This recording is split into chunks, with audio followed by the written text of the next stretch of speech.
ఉన్నది. మిత్రులారా, ఈనాడు ఈ కార్యక్రమం తీసుకుంటున్నప్పుడు చాలా మంది చాలా రకాలుగా మాట్లాడుతున్నారు.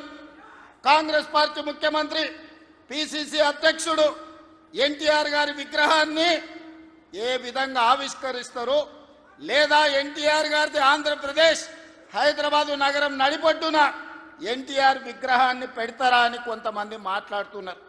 ఈరోజు నేను స్పష్టంగా ఒక మాట చెప్పదలుచుకున్నా. కులాలకు, మతాలకు, ప్రాంతాలకు, భాషలకు అతీతంగా ఈ దేశం గర్వించదగ్గ నాయకుడు ఎన్టీఆర్. ఆ ఎన్టీఆర్ స్ఫూర్తి హైదరాబాదు నగరం నడిపొట్టున వారి స్ఫూర్తితో పరిపాలన అందిస్తున్న మా ప్రభుత్వం అమీర్పేట్ చౌరస్తాలో మైత్రి వనంలో ఈ దారిలో వెళ్ళే ప్రతి వాడికి ఒక స్ఫూర్తిని నింపడానికే ఈరోజు వారి విగ్రహాన్ని ఇక్కడ మేము ఆవిష్కరించుకున్నాం. ఇది విగ్రహం కాదు, ఇది ఒక స్ఫూర్తి, ఇది ఒక గొప్ప అనుభూతి. ఒక ముఖ్యమంత్రిగా ఎన్టీఆర్ విగ్రహాన్ని ఆవిష్కరించడం అంటే నాకు జీవితకాలం గుర్తుండిపోయే ఒక మధుర సంఘటన. ఎవరు ఏమనుకున్నా, ఎవరు ఎలాంటి విమర్శలు చేసినా నేను జడవదలుచుకోలేదు.